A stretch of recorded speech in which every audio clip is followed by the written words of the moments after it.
Yeah, they look for him. Homer? I think we're on. I'm being recorded, so I'd rather not say.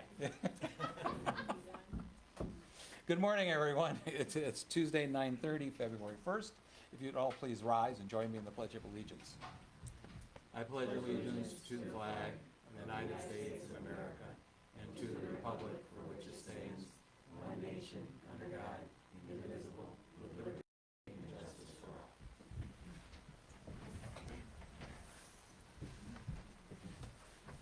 I'd like to start with a prayer, please. Heavenly Father, we beseech your divine guidance in this meeting. Keep us ever mindful of our obligation. Grant us, dear Lord, wisdom, tolerance, and courage that we may well serve our county and fulfill our trust. Amen. Amen. Okay, we've got minutes. I'll make a motion to approve the January 25th Commissioner minutes and the January 25th special meeting minutes. Second. Moved and second. Any discussion? Roll call, please. Sweattick? Yes. Hudson? Yes. Okay. Yes.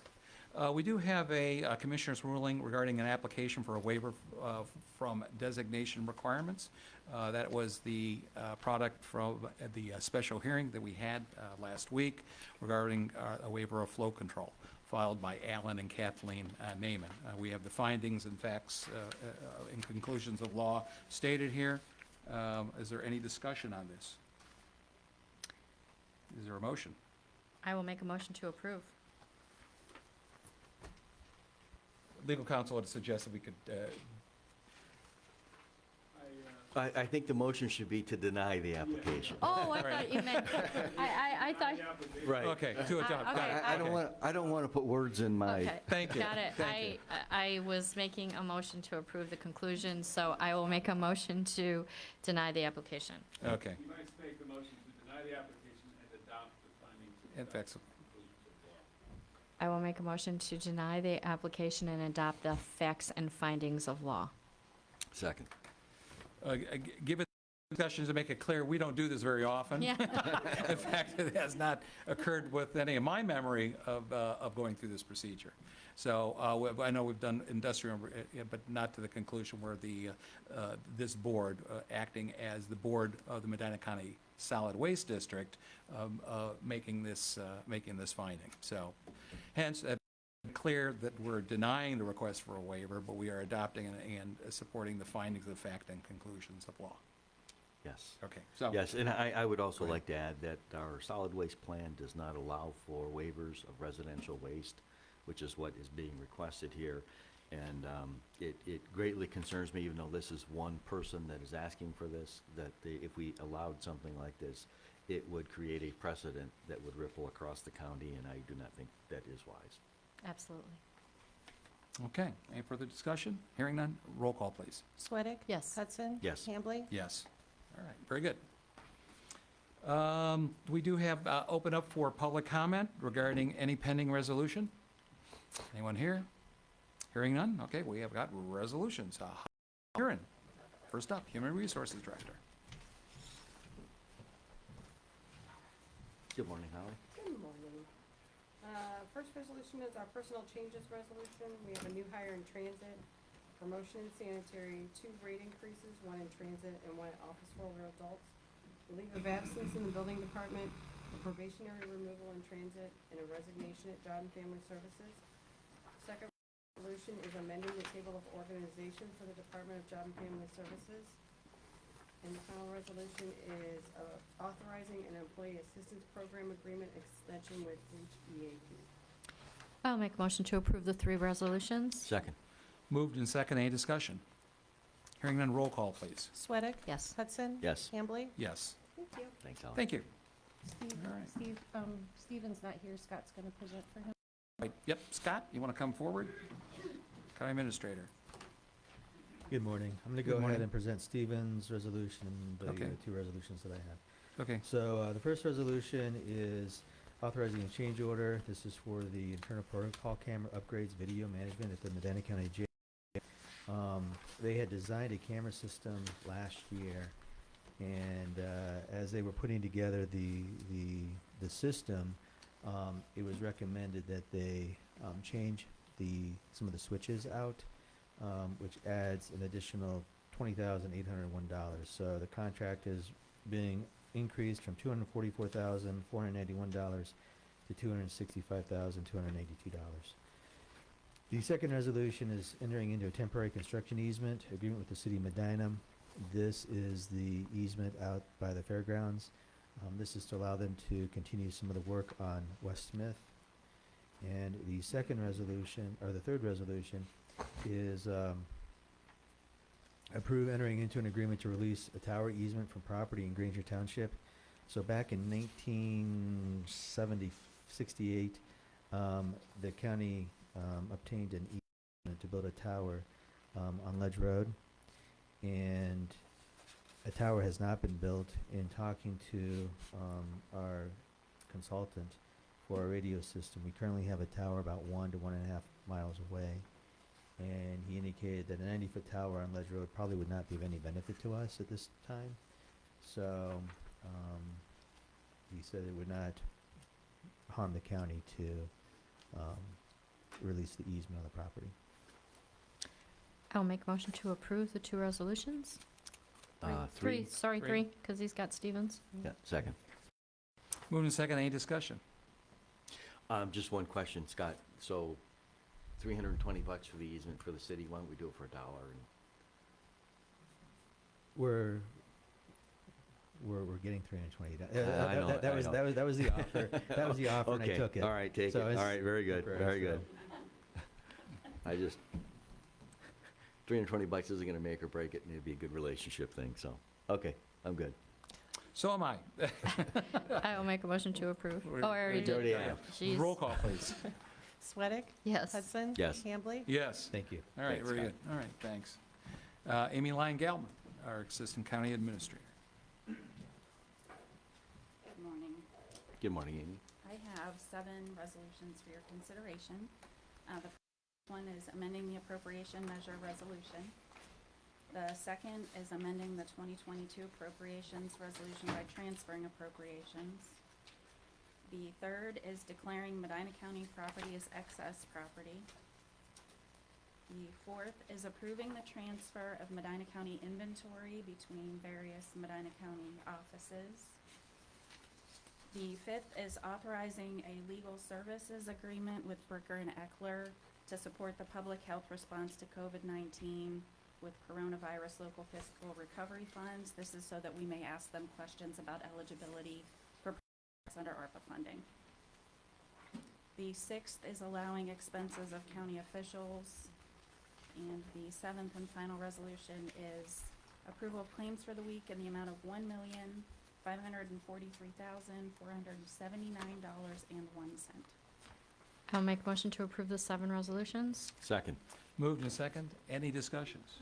Yeah, I think the idea of going to Bricker and Eckler for guidance on Mhm. ARPA funds is spot on. That's good. They're very well versed. They do a lot of governmental work, and I think it's a good idea. Yeah, well, at the CCL Board of Trustees meeting, this came up. A number of one of the smaller counties was asking about this, and a number of the larger counties pointed out that this is a number of these larger firms that actually spend resources, I will say, becoming experts in this area, that are able to process these, and that's where the expertise of making sure under this new, the ARPA guidance and the 800 or 400 or 800 pages of rules.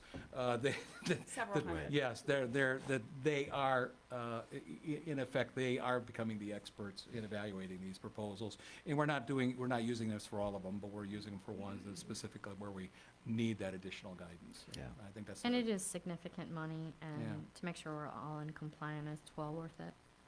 And Agreed. we do appreciate the assistance we have received thus far from the county prosecutor's office. So Mike and I are actually getting together today to finish working, hopefully on the bid package for the Granger water improvement project. But Right. we look forward to working with Bricker and Eckler too. Well, I think that brings up a good point that people may not realize. What this does is free up the county prosecutor's office from being able to do the normal business we need to get done. And we've got a lot of that going on. That is not involved in ARPA. So I think having that additional ability without bringing in new employees makes all the sense in the world, and allows our current employees or the current staff at the prosecutor's office be able to help us process a lot of things, a lot of our other projects. Thank you. Yeah, Very good. Okay, roll call, please. Sweattick? Yes. Hudson? Yes. Hambley? Yes. Excellent. Thanks, Amy. Thanks, Amy. All right, department updates. Denise Testa, Planning Services Director. Good morning. Good morning, Denise. Morning. Okay, so from our January meeting, just wanted to follow up with you. Jeff Brandon was reelected as president of the Planning Commission. Patricia Ryan was elected vice president, and Cliff Nowak will continue as second vice president. So we're very Okay, excited to work with them. There is no February meeting, and in my, I guess, lack of planning, I planned a subdivision regulations work group this Wednesday to replace our planning commission meeting. So we are currently in conversations about the weather event that is coming this week. With that, I was hoping to have a report for you from our January subdivision regulations work group, but unfortunately we may not have February either. For our March meeting, I'm very pleased to report that we have 3 major subdivisions, one in Liverpool, one in Montville, and one in Hinckley that we just received yesterday. So we're very excited to receive those. Our CDBG grants are moving forward. The critical infrastructure, Lafayette bridge replacement, just worked with Cunningham and Associates on that, and that is moving forward very nicely.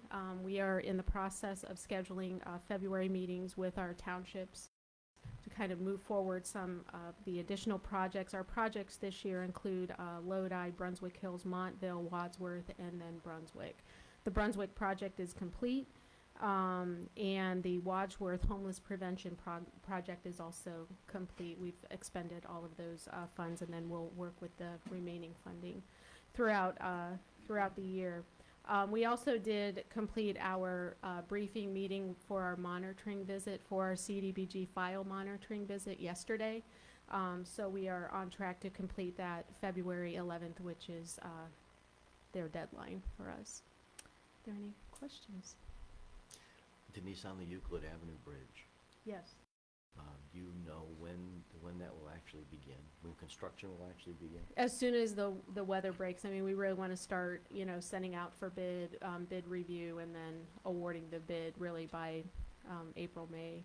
Okay. With the new trustees now in place in Lafayette, trying to get a hold of them to brief them on the project as well, and make sure that everyone knows the timeline and what is happening with that. We're still really excited that the park district as well as Lafayette were able to install that temporary access drive. Is it already in? The temporary access drive is in for emergency use only. Okay. So when we start construction, prior to construction commencing, we'll be able just to improve that temporary access drive because it's already there. So that really helped us. We also received some information from Cunningham and Associates that about floodplain and some environmental assessments that are going to help speed up our process a little bit. Oh, good. So we are Good. very happy to receive that this morning, actually. Excellent. That bridge is really needed.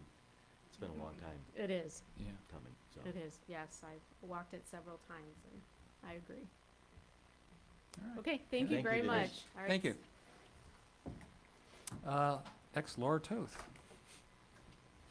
our Office for Older Adults Director.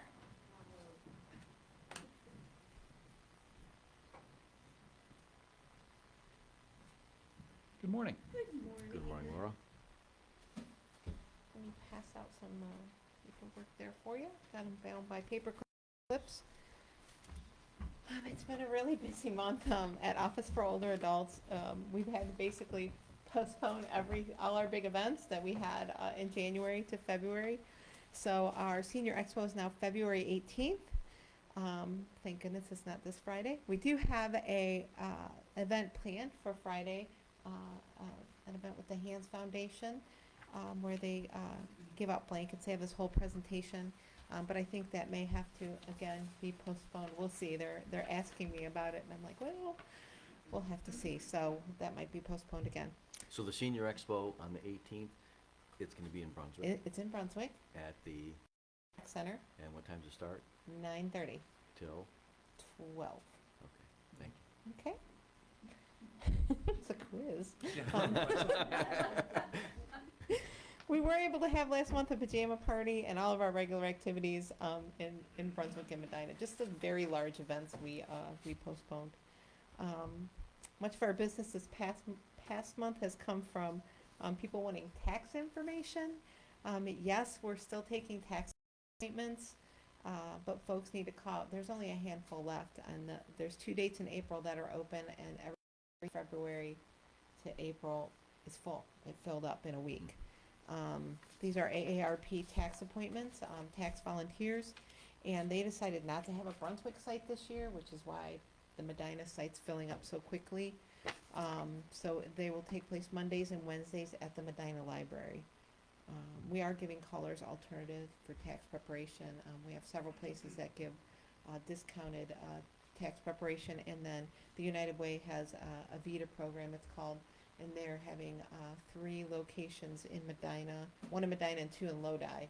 Please don't ask me the dates, Commissioner, I'm not quite sure. Fair enough. But that can be found on our Facebook page. We're sharing that information, or by calling our office. What I handed out, a couple of year-end charts for your review. The first is, I've showed this to you before during the year, our meal delivery by month over the past 4 years, so that is now complete. The blue line is 2021, so you can see where that's coming down a little above where we were in 18 and 19, but coming down to, you know, more, I don't want to say a more reasonable level, but more Pre-pandemic level. yeah, pre-pandemic, and encapsulating the people who are truly homebound and need these meals. We had some leeway, people temporarily homebound because of COVID, and now those numbers have come back down. Even though the COVID rate in December had gone up, our meal rate, it'll be interesting to see January, because our meal rate in December did not go up. So we'll see how that goes. On the second chart, it's the total of our service utilization throughout the county.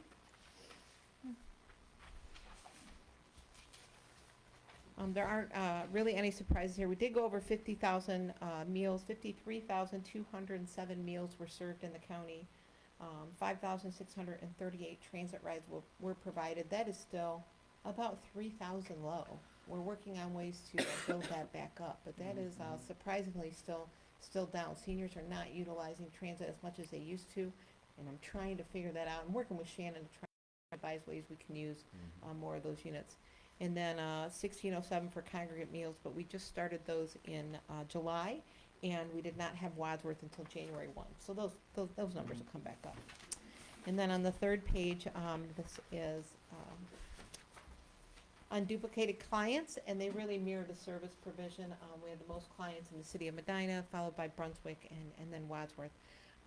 The one area that is kind of interesting, Lafayette Township, we had 22 clients in transit, but that's because we transport the county home residents.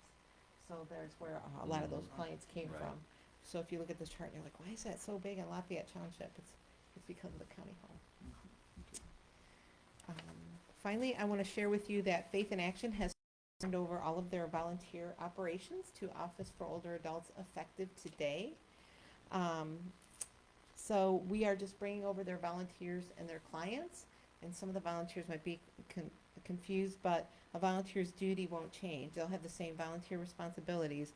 They just need to complete the steps to become a volunteer with Office for Older Adults, and we're giving them some time.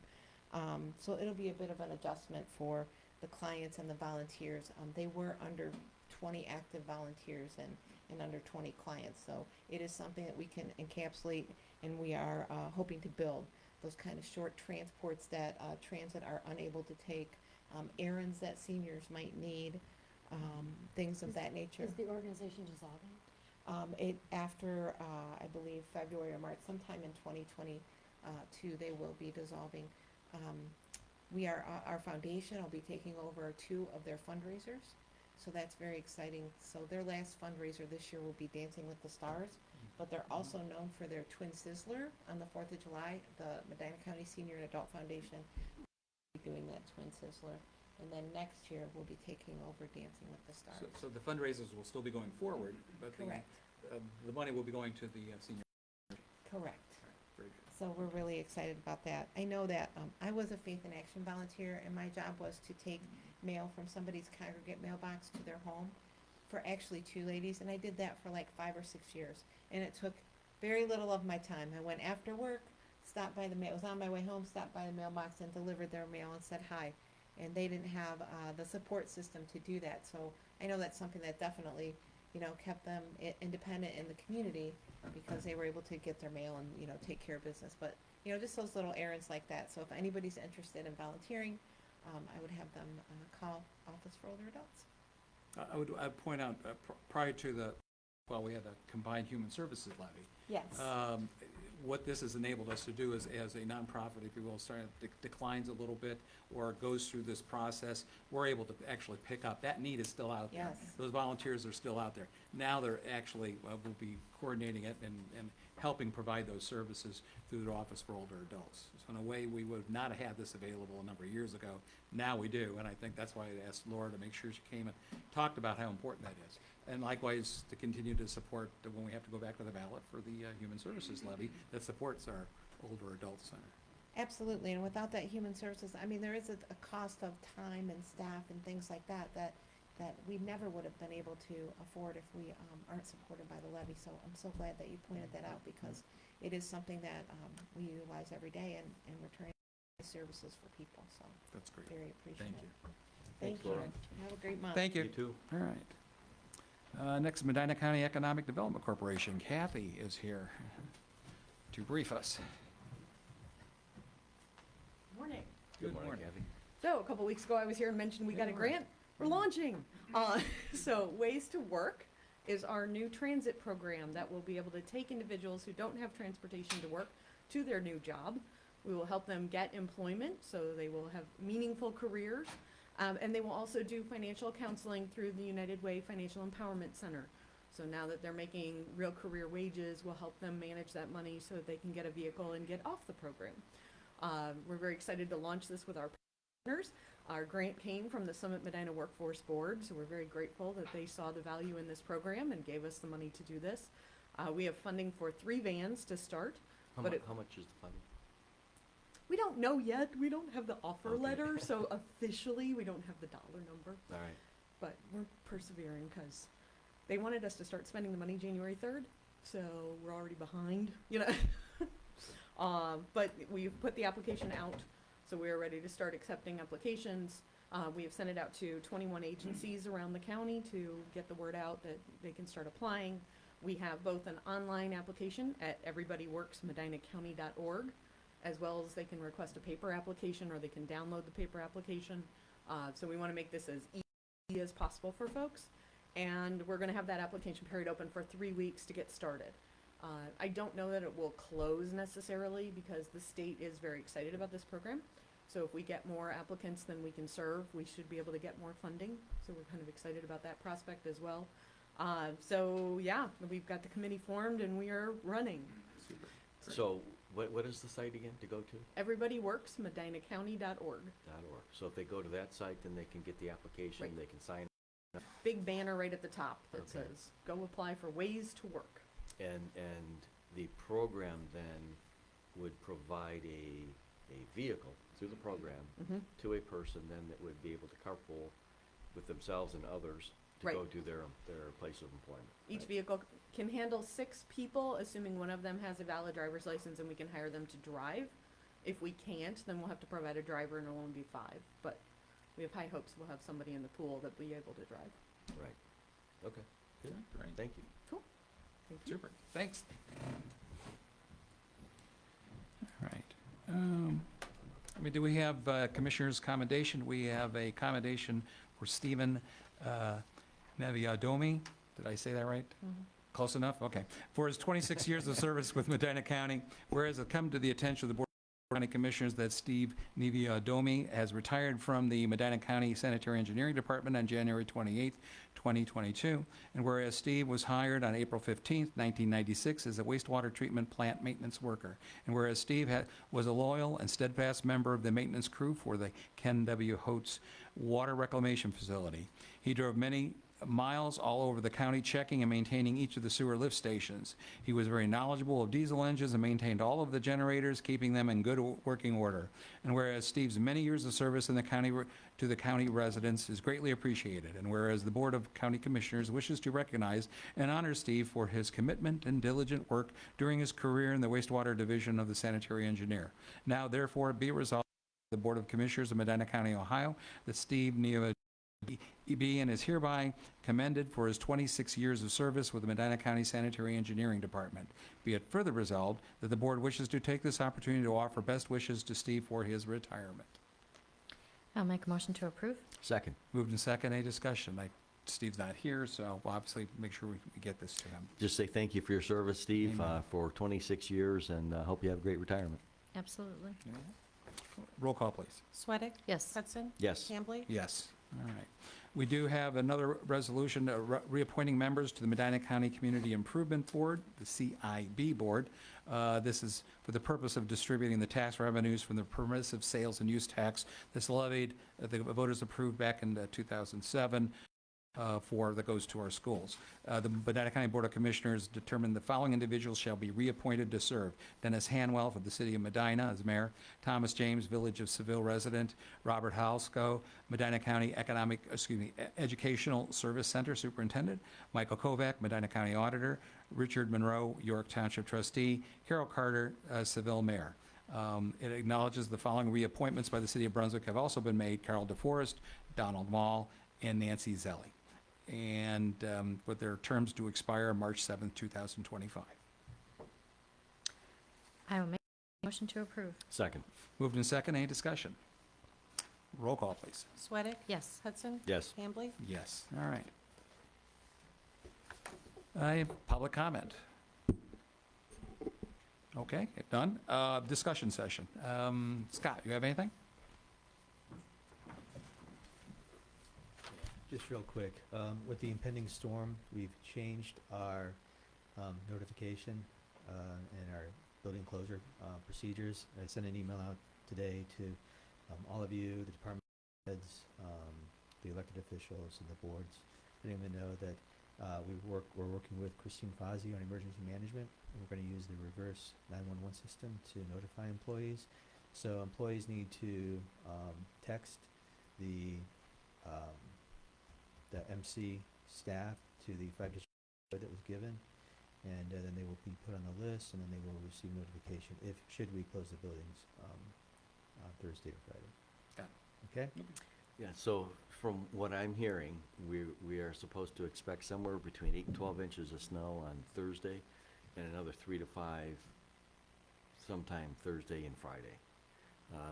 So this is going to be a big event, and I think people need to prepare for it, both employees and general public, because if it does happen the way it says it's going to happen, there are going to be power lines down, and there is going to be a lot of snow, a lot of ice, and I'd also say just because you're not required to come to the building as an employee doesn't mean you can't work. And if you have the ability to work from home, you should be working from home. Agreed. So, But Thanks, we guys. likewise will have some employees that will be out. right, And do you look at the sheriff's department and so forth? yes. This does not apply to. So, Right. yeah, indeed. So, as well as I think sanitary, we've occasionally had in the water department some issues when it gets these kind of rain events as well. It's preparing for them. So, all right, Amy.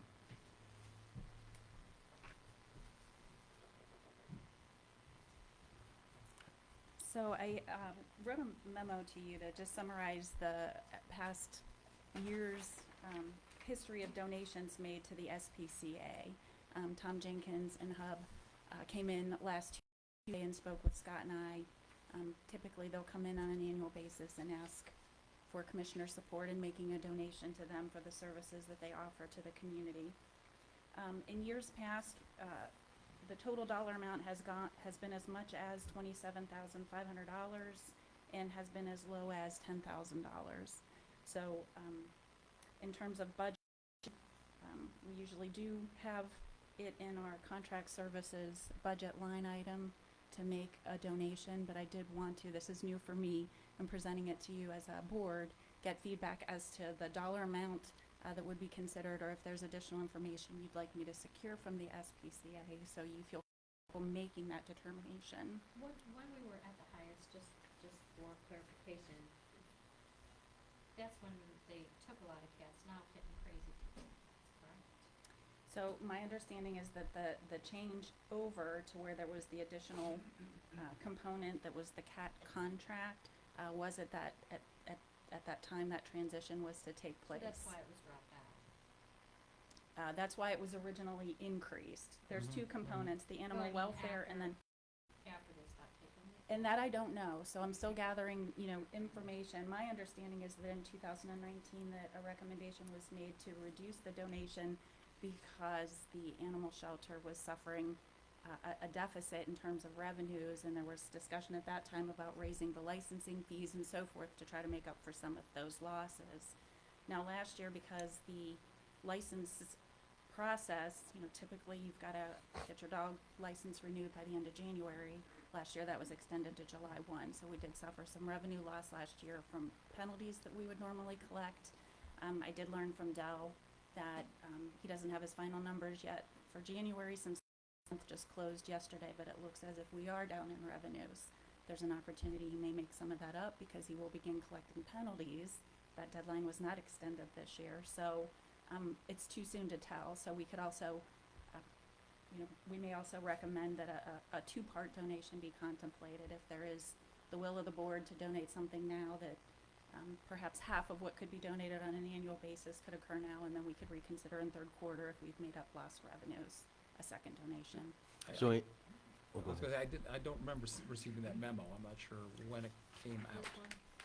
Somehow, it's not my packet. Sorry, it was on your was desk separate. yesterday. It was separate, It was not okay, in I the didn't packet. include it, I didn't see it. So, okay, Amy, you I issued guess- it yesterday, all right. yeah, my question is, I'd like to see some financial information for the SPCA, Okay. as well as some documentation on the number of dogs and cats and other animals that they're taking care of.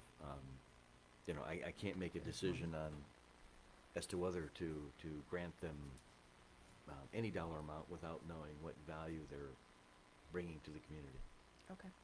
So just a couple years' history in terms of an annual report, and Sure. then Something, yeah. Yeah, I guess, yeah, value to the an idea, community. I know that they do have, I don't know whether they call them contracts or they've got agreements with some of the other jurisdictions where they have received money, and just an idea in terms of their overall budget, what the revenues are and what those look like, especially over the last couple of years. Yeah. And I agree. I think, obviously, they have an enforcement portion. They should be reporting to us regularly, their enforcement activity as well. Yeah, Okay. I believe individual townships get an invoice, and Yeah. I'm sure the cities do theirs too. Yeah, I guess just some statement of activity, so we know what's going on, and, Right. Okay. just will a glad- report. Yep. I would Gladly agree. collect more information then in return to you for further direction. Okay. Thank Right. you. All right, Thanks, very Amy. good. Holly, you have anything? Kathy, anything else? Jeremy, Denise? All right. Bill? We already talked about weather, so I'm good. Okay. About it, but nothing we can do about it. Just gotta be Colleen. prepared. Yeah, I just want to give you an EMA update that Mike Lyons is working on. There's a proposed addition to the EMA building that is in discussion that is dependent upon a renewal of the grant, so we're still waiting to see how the funding goes. But Mike hasn't made an official ruling, but tentatively, it looks as if since we own the property, that we may need to be the ones that sign the contract with the architect. And, the contract between the commissioners and the architect for future, construction company who actually gets picked to build versus EMA because they technically do not own the property. That makes sense. Where's Mike? Okay, all right. He left. He left. So, there's no way that we Well, this- can sign anything until we have the funds. Is this, actually, would this not be like a three-party agreement? Because the EMA would have to, as a board, or their executive board would have to agree that this is our project, and that they're going to have the revenues to support not only the architect's activities, but also the construction. Right, Yeah. and Mike is working on Okay. final decision on that right now. Okay. It does look as if we are the property owners. Okay. Contracts may need to be, did you have anything else you wanted to add about that, Scott? Yeah, so, Well, I guess the question comes, the source of revenues for the architect is not ARPA money. no, Okay, so the ARPA money was being used for the sanitary improvements, correct? Okay, so, all right. so how many funds, do you know how many, do you want to talk about how many funds are on hand right now? With the 2 grant extensions and $900,000 from access to the So what Mike and I talked about, emergency management, or however, between the 3 entities, we will decide how the AIA contract might read, that somebody can be the owner representative or owner designated on behalf of the county, but Mike talked about, putting deliverables in the however you guys, the commission. Okay. As with most of our building projects, and Scott, the county administrator gets that responsibility. I would delegate imagine. that to our building maintenance. I mean, since. Steve? Okay, Yes. that's sure. And so Okay. he can be down there and actually involved in the construction. I mean, Okay, it is a all right. county facility. Right. EMA is using Okay. it, but it is a county facility, and But the EMA board would have to understand that we have to build it within the funds available. Right. Okay,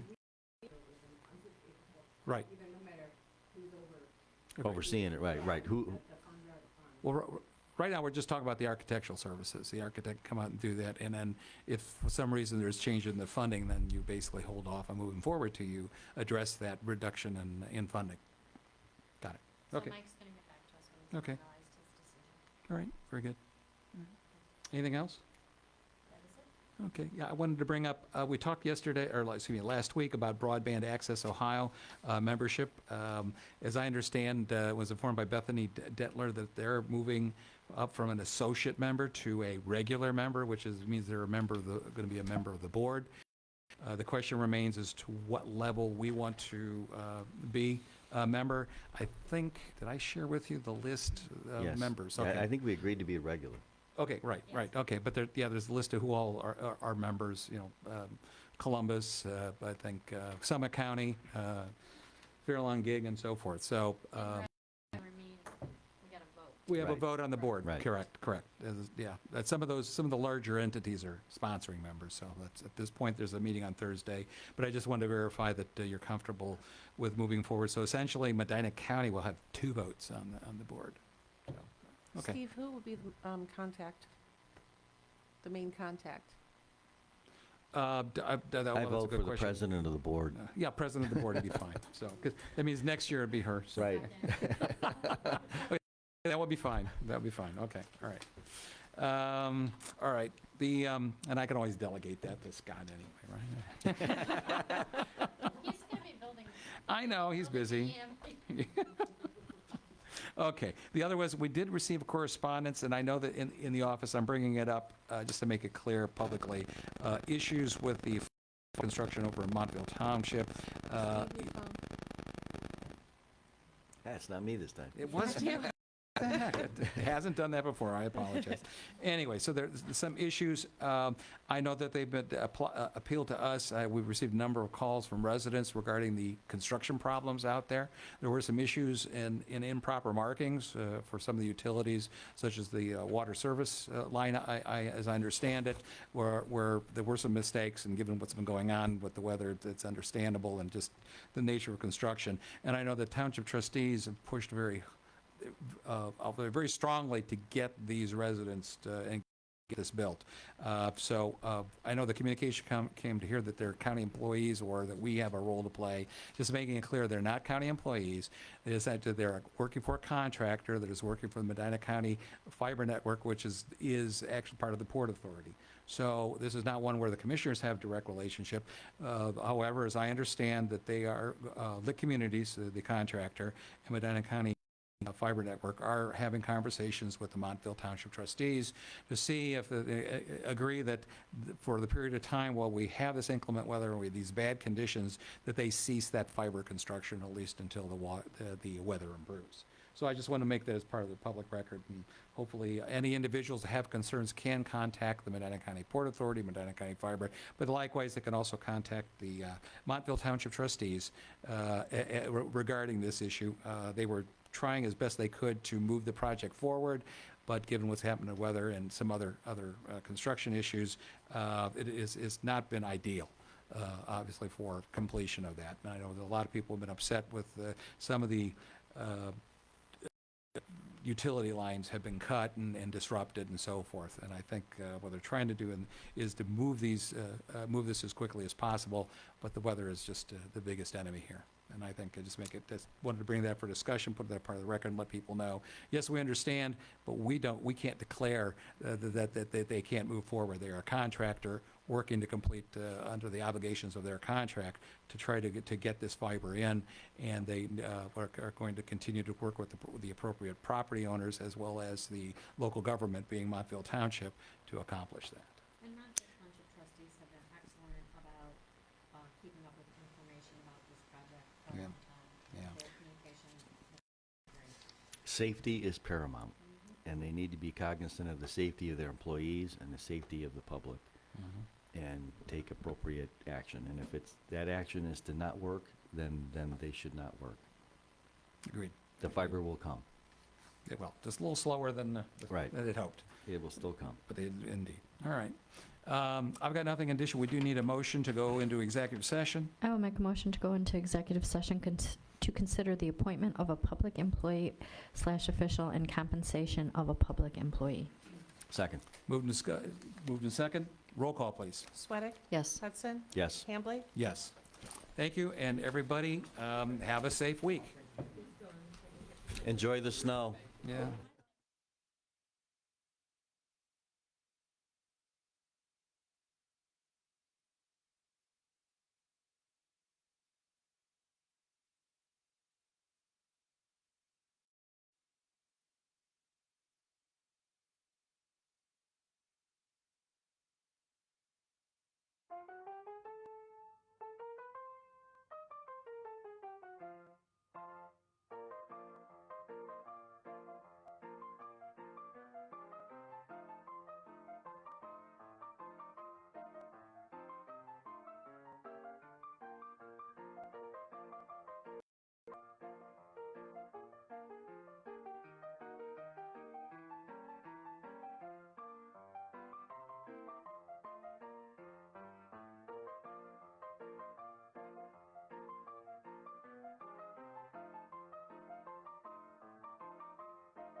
Getting out of executive session, it is 11:31.